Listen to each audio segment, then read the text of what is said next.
आज की कहानी दो साइको किलर की लव स्टोरी है, जहां पर अपने प्यार को पाने के लिए ये लोग हदें तक पार कर जाते हैं। दोस्तों, आज मैं आपको एक्सप्लेन करूंगा साल 2016 में आई एक हॉरर थ्रिलर मूवी जिसका नाम है पेट।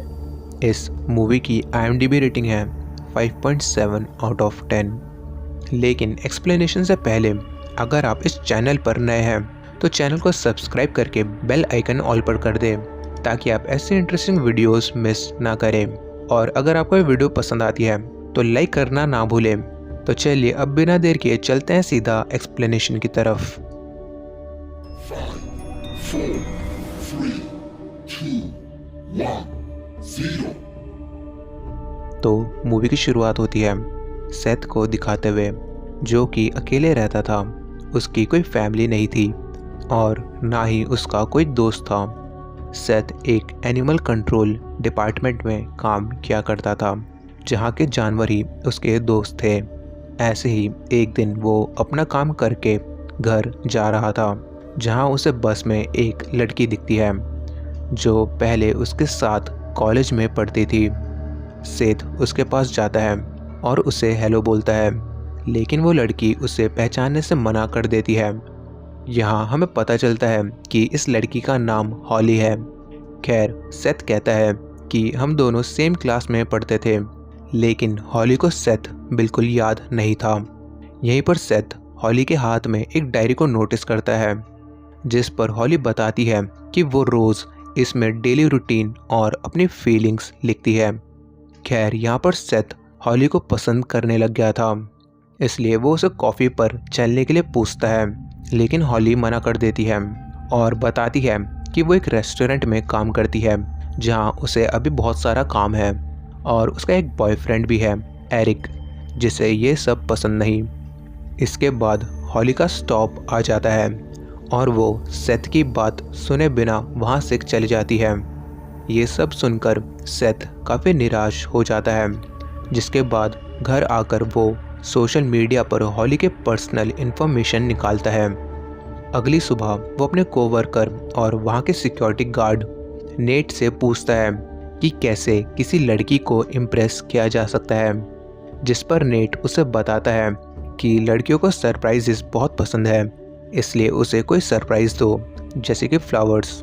खैर, तभी सेथ को डॉक्टर से ऑर्डर्स मिलते हैं कि वो लेक्सी नाम के एक जर्मन शेफर्ड को ले आए।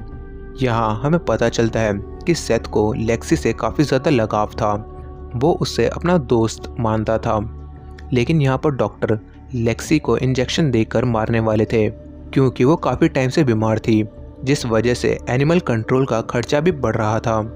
लेक्सी के मर जाने के बाद सेथ काफ़ी परेशान हो गया था। अब काम करते करते सेथ को एक बेसमेंट दिखता है, जिसे देखकर वो हैरान हो जाता है, एज वो काफ़ी टाइम से वहाँ पर काम कर रहा था, पर उसे इस बेसमेंट के बारे में कभी पता नहीं चला और ना किसी और ने उसे इस बारे में बताया। खैर, इसके बाद वो हॉली के बारे में और इन्फॉर्मेशन निकालता है, जहाँ उसे एक रेस्टोरेंट के बारे में पता चलता है जिसमें हॉली काम किया करती थी। और सर्च करने पर सेथ को हॉली के पसंद नापसंद के बारे में भी सब कुछ पता चल जाता है। अब अगले दिन सेथ हॉली के रेस्टोरेंट में लंच के लिए जाता है, लेकिन इस बार भी हॉली उसे पहचानने से इनकार कर देती है। बट फिर भी सेथ उससे म्यूज़िक कॉन्सर्ट में चलने के लिए पूछता है, जिस वजह से हॉली नाराज़ हो जाती है और वहाँ से चली जाती है। उसी रात जब हॉली अपने घर जा रही थी तो उसे लगता है कि शायद कोई आदमी उसका पीछा कर रहा है, और वो आदमी कोई और नहीं बल्कि सेथ ही था। अब हॉली किसी तरह अपने घर आती है और अपनी बेस्ट फ्रेंड क्लेयर को सारी बातें बताती है। अब तभी हॉली को उसके बॉयफ्रेंड एरिक का कॉल आता है, जो कि शराब के नशे में था। वो उससे बुरे तरीके से बात करता है, जिससे गुस्सा होकर हॉली कॉल कट कर देती है। अगले दिन रेस्टोरेंट में हॉली को पता चलता है कि किसी ने उसके लिए फ्लावर भेजे हैं, जिसे देख उसे लगता है कि शायद उसके बॉयफ्रेंड ने माफ़ी मांगने के लिए ये फ्लावर्स भेजे होंगे।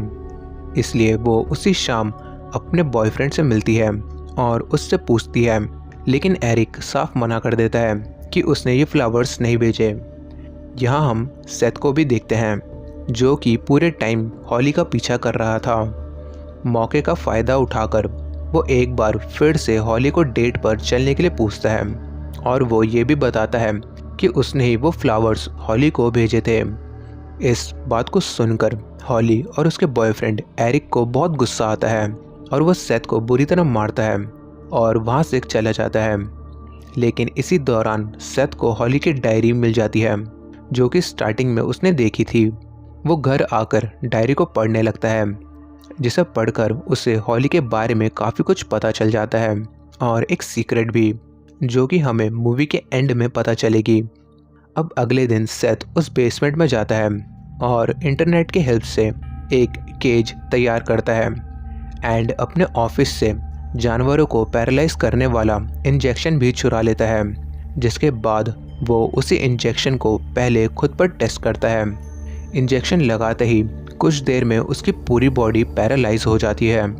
इसके बाद सीन शिफ्ट होता है और अगली रात हम सेथ को फिर से हॉली का पीछा करते हुए देखते हैं। आज की रात हॉली के घर में कोई नहीं था और इसी बात का फ़ायदा उठाकर सेथ घर के अंदर घुस जाता है और हॉली को वही इंजेक्शन लगा देता है एंड उसे किडनैप कर बेसमेंट में ले आता है। अब हॉली को जब होश आता है तो वो खुद को एक पिंजरे में पाती है। हॉली खुद को छुड़ाने की काफ़ी कोशिश करती है, मगर इन्हीं कोशिशों में उसका नाखून टूट जाता है, जिस वजह से वो ज़ोर से चिल्लाने लगती है। लेकिन अंडरग्राउंड बेसमेंट और वहाँ कैद जानवरों की आवाज़ की वजह से कोई उसे सुन नहीं पाता। अगले दिन सेथ वहाँ आता है और हॉली को टॉयलेट के लिए एक मेटल प्लेट और कुछ खाने को देके वहाँ से चला जाता है। 2-3 दिन के बाद जब वो वापस आता है तो हॉली की हालत काफ़ी ख़राब हो चुकी थी। वो काफ़ी वीक हो गई थी। तो सेथ उसे कुछ मेडिसिन्स और खाने पीने का सामान देता है और वहाँ से जाने लगता है। हॉली उसे रोकने की कोशिश करती है पर वो नहीं रुकता। तभी वहीं पर हॉली को उसकी फ्रेंड क्लेयर दिखती है, जो कि असल में वहाँ नहीं थी, वो बस उसका एक इल्यूजन था। अब अगले दिन सेथ बेसमेंट में आता है तो हॉली उससे पूछती है कि क्या तुम मुझे मारना चाहते हो, जिस पर सेथ कहता है कि नहीं, पर वक्त आने पर मार भी सकता हूँ। सेथ उसे बताता है कि मैंने जब तुम्हें पहली बार देखा था तो मुझे तुमसे प्यार हो गया था। मैं तुम्हें यहाँ मारने के लिए नहीं बल्कि तुम्हें बचाने के लिए लाया हूँ। ये कहने के बाद सेथ बेसमेंट से निकल ही रहा था कि नेट उसे देख लेता है और उससे बेसमेंट में जाने की वजह पूछता है तो सेथ एक बहाना बनाकर वहाँ से निकल जाता है। अगली सुबह सेथ दोबारा हॉली के पास आता है, जहाँ पर उसके हाथ में वही डायरी थी जिसमें हॉली की सारी बातें लिखी हुई थी। सेथ उससे उसकी दोस्त क्लेयर के बारे में पूछता है, जिस पर हॉली कहती है कि मैं उसके बारे में कुछ नहीं जानती। सेथ कहता है मैंने तुम्हें उससे बात करते हुए सुना है।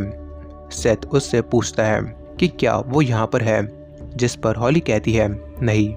लेकिन तभी वो सेथ के पीछे क्लेयर को देखती है। इसके बाद सेथ हॉली को बताता है कि तुम मेंटली सिक हो। क्लेयर कोई लड़की नहीं है, बस तुम्हारा एक ख्याल है, तुम्हारा इल्यूजन है। इसके बाद सेथ हॉली को पूरी कहानी बताता है, जो कि उसकी ही डायरी में लिखा हुआ था। वो बताता है कि कुछ टाइम पहले हॉली और एरिक की एंगेजमेंट हुई थी, लेकिन कुछ दिनों बाद हॉली को पता चलता है कि एरिक और उसकी बेस्ट फ्रेंड क्लेयर का अफेयर चल रहा है। इसलिए एक दिन जब हॉली और क्लेयर कार से जा रही थी, तब हॉली जानबूझकर कार की स्पीड बढ़ाकर कार का एक्सीडेंट करा देती है, जिसके बाद वो दोनों काफ़ी इंजर्ड हो जाते हैं। और तभी हॉली क्लेयर की आंखों में एक कांच का टुकड़ा घुसाकर उसे मार देती है। ये सब सुनने के बाद हॉली कहती है कि मैं एक राइटर हूँ और ये सब एक फिक्शनल स्टोरी है, जिस पर सेथ कहता है कि मैं पुलिस स्टेशन भी गया था और मुझे सब सच पता है कि उसकी मौत कैसे हुई। यहाँ पर हमें ये भी पता चलता है कि सेथ कई दिनों तक हॉली का पीछा कर रहा था, जिससे उसे ये भी पता चलता है कि उसकी वजह से कई लोगों की जान गई है, जिसका जिक्र उसकी डायरी में भी था। उसने कई लोगों को जिंदा जलाया था और कई लोगों को गला दबाकर मारा था। असल में यहाँ पर हॉली एक साइको किलर थी जो लोगों को बेवजह मारा करती थी। खैर, सेथ बताता है कि वो हॉली को यहाँ पर इसलिए लाया है ताकि वो और लोगों की जान ना ले पाए और पुलिस से बची रहे। ये सब बताने के बाद सेथ वहाँ से चला जाता है और अगले दिन आकर उससे मर्डर के बारे में पूछता है, जिसके बाद हॉली अपना सर जोर जोर से केज में मारने लगती है और कहती है कि मैंने कुछ नहीं किया। अब हॉली ने कई दिनों से कुछ नहीं खाया था, इसलिए वो सेथ से कुछ खाने को मांगती है, मगर सेथ इनकार कर देता है। जिसके बाद हॉली उससे कहती है कि शायद मैं तुमसे प्यार करने लग गई हूँ। जिसे सुन सेथ हॉली की बातों में आकर कुछ खाने को लेने चला जाता है और यहाँ सेथ को बेसमेंट से जाते हुए नेट देख लेता है और उसके जाने के बाद नेट बेसमेंट में आता है और हॉली को देखता है जो कि केज में बंद थी। हॉली उससे मदद मांगती है, जिसके बाद नेट ताला तोड़ने की कोशिश करता है लेकिन वो नहीं टूटता कि तभी वहाँ सेथ आ जाता है। हॉली सेथ को इशारा करती है कि वो चुपके से नेट को मार दे और सेथ यही करता है। वो नेट को मार देता है और हॉली के ही कहने पर एक पत्थर से नेट का सर फोड़ देता है। यहाँ पर हॉली का मोटिव सिर्फ सेथ को फंसाना था। वो चाहती थी कि सेथ भी उसकी तरह किलर बन जाए। खैर, अब हॉली सेथ को बताती है कि कैसे वो नेट की लाश को ठिकाने लगाए। हॉली जैसा सेथ को बताती है वो वैसा ही करता है। वो नेट की बॉडी के टुकड़े टुकड़े करके वहाँ कैद कुत्तों को खिला देता है। अब कुछ दिनों बाद नेट के गायब होने पर पुलिस उसे ढूंढने लगती है और यहाँ पर सेथ से भी पूछताछ की जाती है। ऑफिसर उससे कहता है कि हमारी नज़र तुम पर हमेशा रहेगी, जिससे सेथ थोड़ा सा डर जाता है और हॉली के पास आता है। हॉली उससे कहती है कि तुम मुझसे प्यार नहीं करते, अगर करते तो मुझे यहाँ किडनैप करके पिंजरे में बंद नहीं रखते। जिस पर सेथ कहता है कि मैं तुमसे बहुत प्यार करता हूँ, जिस पर हॉली सबूत के तौर पर सेथ से उसकी उंगली मांगती है। अब हॉली को दिखाने के लिए कि वो उससे कितना प्यार करता है, वो अपनी उंगली काट देता है, जिसके बाद वो दर्द से तड़पने लगता है। अब इसका फ़ायदा उठाकर हॉली उसका चाकू ले लेती है और अपना गला काटने की धमकी देती है। ये सब देखकर सेथ पिंजरा खोल देता है, जिसके बाद हॉली बाहर आकर सेथ को किस करती है और उसी चाकू से सेथ का गला काट देती है और वहाँ से चली जाती है।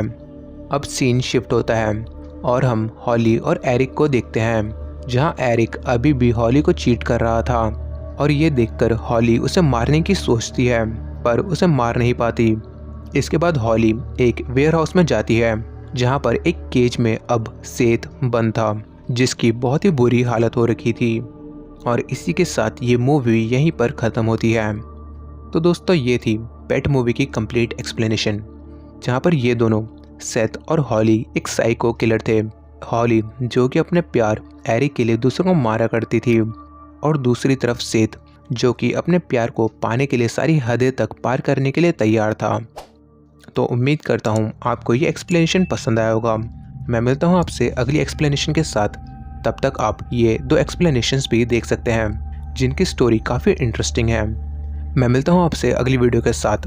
तब तक के लिए स्टे सेफ।